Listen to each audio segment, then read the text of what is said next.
everyone! Welcome to the How I Use Dubsado webinar series. I'm so excited for you guys to be here. My name is Sasha from Sasha Marie Interiors, and I'm actually going to go over how I use Dubsado as an interior designer. So let's get started. So about me. So I am an interior designer for eDesign Focus, and I actually use Dubsado to automate my workflow with my clients and just make the onboarding process much easier. So on my website, I actually have 3 lead captures, which I'll go over shortly, and I have it broken down so that depending on what kind of client I'm looking for or what kind of client is going on to my website, each capture form will actually set up a workflow. So I actually want to go over how my lead captures look like.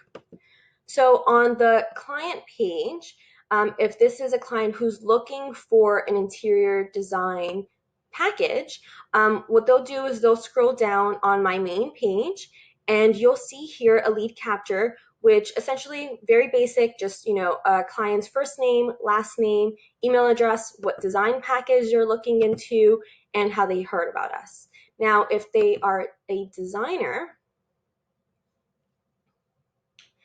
they're going to go ahead and click this button, which takes them to another page and another kind of lead capture form. So if you see here, this one is a little bit more fleshed out just because I would need a little bit more information to be a virtual assistant for a designer. So you see here, I'm asking what's the website that they have, what areas I can help them focus on, and another way to communicate. And then this will go ahead and start on the design assistant workflow. And then in here,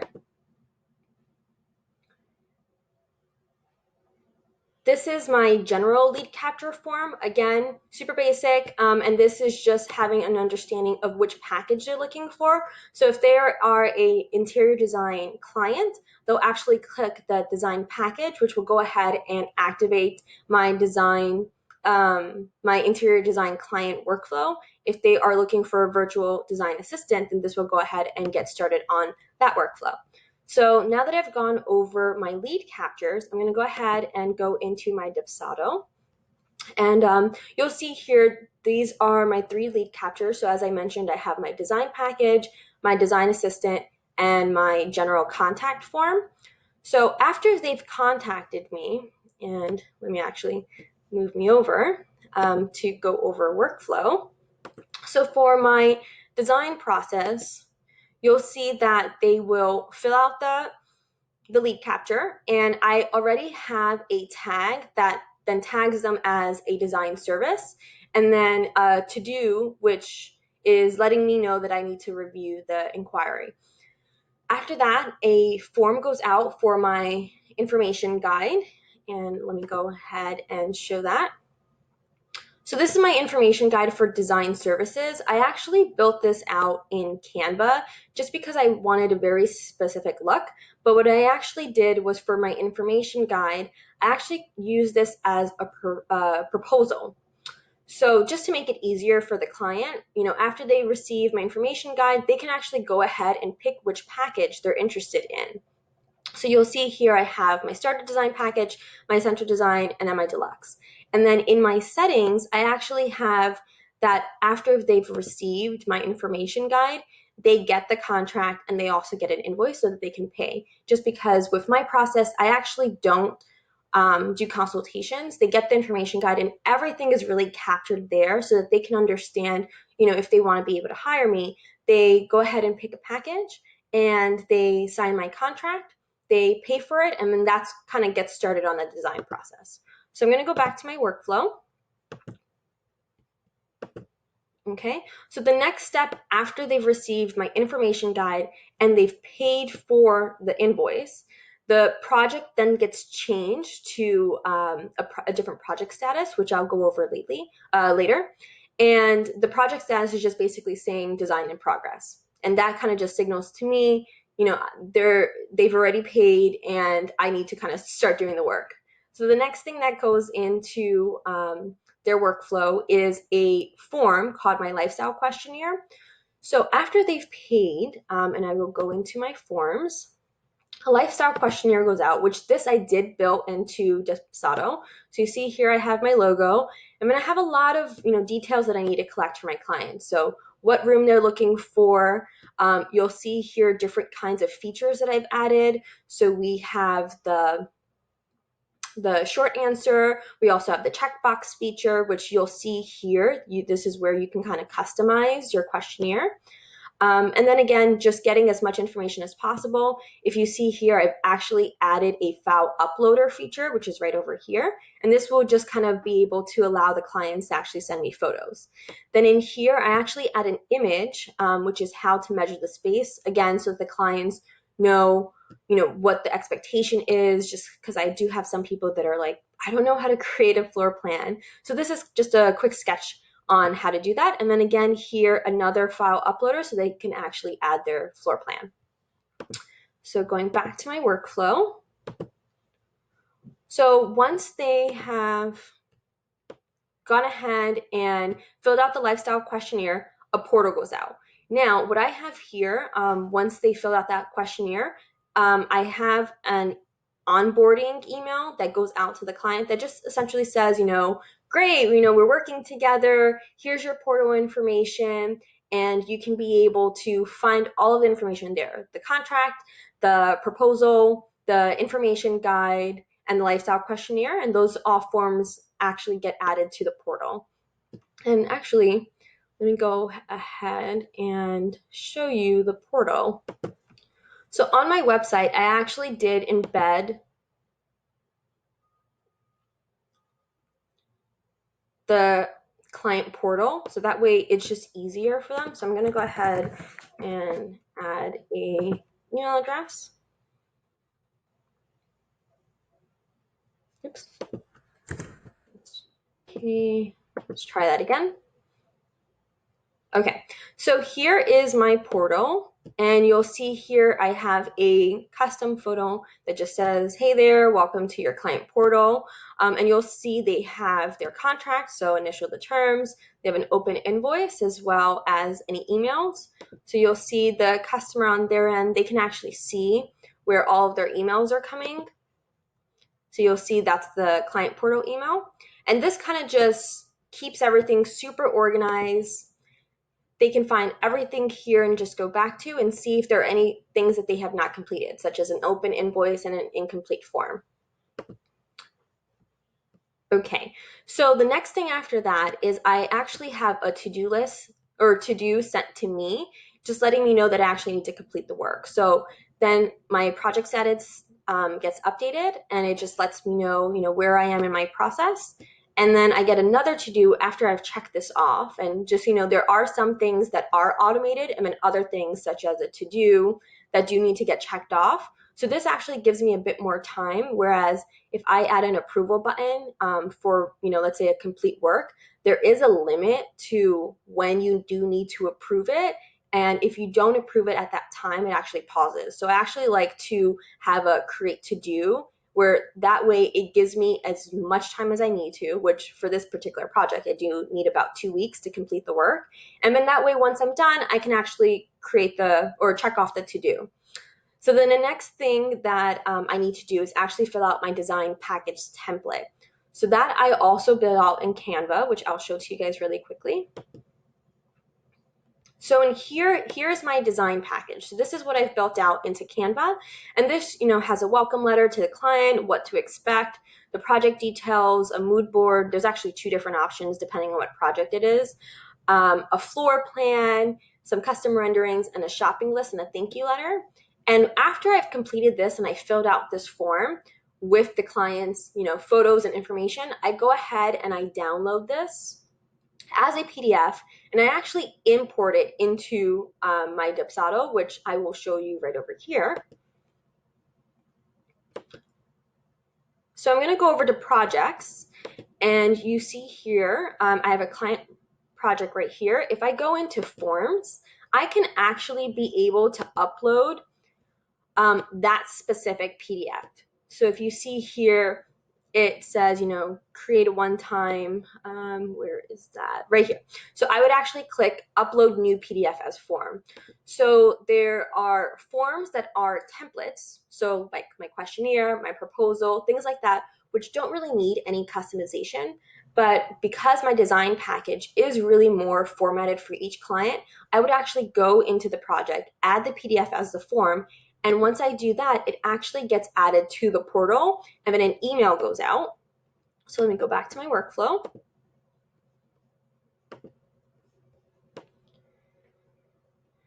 Okay, so then an email goes out, which basically has wrapping up email, and I can actually click so you guys can see how that looks. Okay. So an email goes out to the client, which essentially says, your package is ready. Please check out your portal. I always want to get my clients to go back to the portal just so they can see how useful it is to have everything there, as opposed to sending an email out to them that has the PDF. I kind of want to avoid customers emailing me. I want to try to simplify my process as much as possible. So I always try to direct them back to the portal and just let them know if there's anything that you need, if you need to review your your contract, if you need to look at your invoices, or if you actually need to see your final project, everything will be in the portal. So I kind of try to, reiterate everything will be in the portal. So after that email gets out, in 7 days, I actually have a general feedback form that goes out to them, just kind of getting an idea of, if they have any questions, what was their update, and then just letting them know, any feedback is helpful. And I'll actually show that form right now. And then before I move on, after that form goes out, I do have an action which archives the project. That way it doesn't look open to me. Okay, so then I have a questionnaire, or actually I have a form here, which is just, again, general feedback.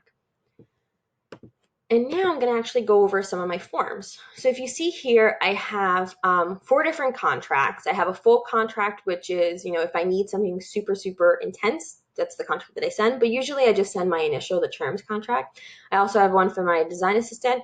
I'm going to have a template one that I'm building out in, as I change up my original initial the terms. I also have a release waiver, which I don't really necessarily use, only because the release waiver, which is just saying any designs that I've put together for the client, I kind of own, and it's captured in the initial the terms contract that they're allowing me to be able to use that for marketing purposes. Then for my questionnaire, I have my lifestyle questionnaire for my interior design clients, and then my virtual assistant new client questionnaire, which is a totally different workflow process. And then I have my proposals. So you can actually do it in 2 different ways. So I have built out a custom information guide, which works as a proposal for my clients, but then I also have another template that I've used in the past, which kind of just goes over my design process. And this graphic right here, I also built out in Canva, and then I just imported it through the images feature. And then I kind of just break down like what the design package is, and then the different options as well as add-ons. So if they are looking to purchase a multi-room, they get a discount, or if they're looking for a designer on call for additional support, they can also book by hour. And actually, I'm going to go over my packages. Sorry if I'm jumping around. I kind of want to just really show you just how quick and easy it is, and also kind of explain the workflow process. So I apologize if I'm going too fast. So if you see here, let me just move that up. So if you see here, I have 3 of my main packages, and it's just broken down very clearly. Then I have my multi-room package, which, the client would pick if they end up purchasing more than one package, they actually get a discount. I also have my retainer fee and then my hourly service. And then for my payment schedule, just because I don't actually do any work unless I get paid in full, I just have my pay in full with a traditional it just goes out into my workflow. And then I do have the 50 by 50, but I've never used it. So I do save it there just in case I do need it, but at the time I don't. So I've gone over my payment schedule, my workflow package.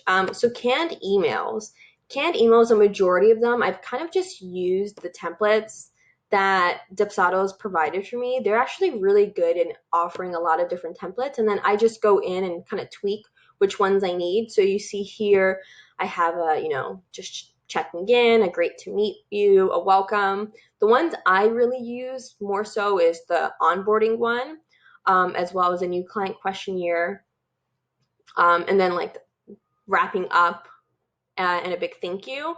And then for my lead captures, I'll have like my general one, and then if they are looking for, a design package or design assistant, then I have like another one, and then payment reminders. But again, a majority of them that I use is just captured in my workflow.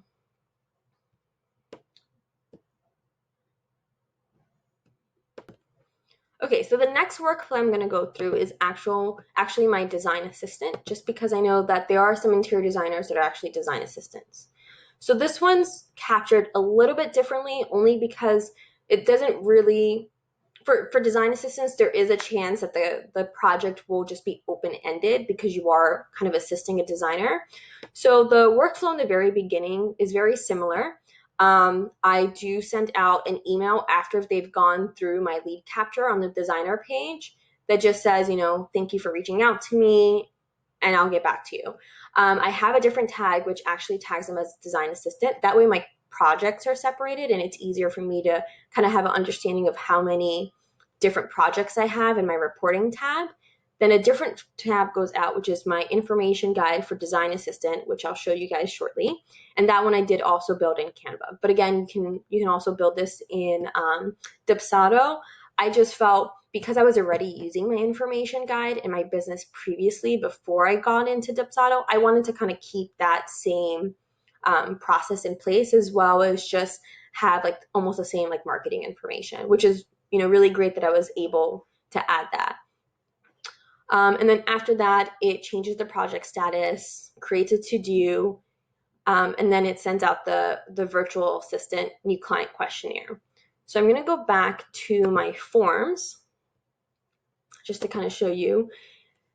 This one is pretty similar, also created in Canva, and it just goes over the different services that I offer, templates that I also sell that they can be able to purchase through my Etsy shop, and then a welcome, and then them paying for a retainer.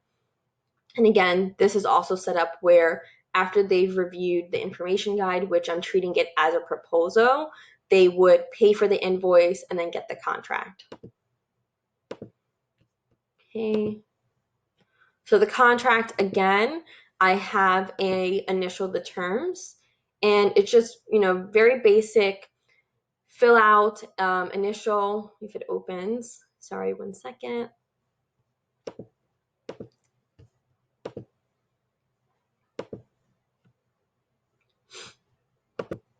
Okay, so this one is my initial the terms for design assistant, and this is just, again, going over what the expectations are. The client fills it out, and then I fill it out.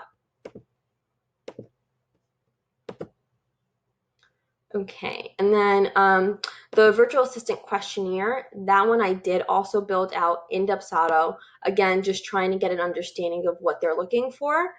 So what dates they're expecting to hire an interior design assistant, if there's anyone else I'm going to be working on or working with, more information about their company, who they are, what services they're looking for, if they've ever worked for a virtual assistant, as well as any social media platforms, just so that I know if they want me to actually help assist with their social media platform, that I have all that information. And then, let's see, so then the workflow after the questionnaire, it goes ahead and activates the portal. So this one's a little bit different only because they're not going to get their design services in the portal. Though I guess, yeah, they would probably just, they typically prefer it just via email, just because, again, like I said, it's an open-ended project. So if you see here, this doesn't actually get archived. If it does get archived, I would probably end up just forcing it to archive and get it manually. But you'll see here that I actually create a to-do list, which creates a project folder in Asana, only because I found that several of the designers that I've worked with, they prefer Asana, so I just added that into my workflow And then again, just reminding me that I need to, create that folder for Asana specifically for the designer. And then you'll see in my projects, so for my leads, I just have very simple ones: sent proposal, waiting for payment. For my jobs, I just have need to do design work, ongoing design work, customize Canva design, ongoing VDA, open project in Asana. Actually, let me customize this so that way I can open it better. And then open project in Asana. Then you'll see here I have the different tags: design service, and then design assistant. So very simple. It's very easy to create different project statuses. I find that it's easier for me so that way I can be able to track it. So what you would do is you would just click add status and then add the funnel name and then mention if it's a lead or a job. For the tags, you would just scroll down here and then add your tags. I mean, this just makes it easier for reporting. And I guess that's about it. So if you guys have any questions, I will be on the Facebook group or the chat box, I guess, that this video will be on, and my process on how I use Dubsado as an interior designer. Now, be sure to use my affiliate code, Sasha Marie Interiors, all one word. Dubsado is actually having a sale, so you can go ahead and use that, and just make sure that when you go onto the main website, you can either do a monthly plan or a yearly plan. And I believe that they actually have a sale for both options. And what's great about the affiliate code is you can actually use it on top of the sale price. Thanks, guys. And again, this was Sasha from Sasha Marie Interiors.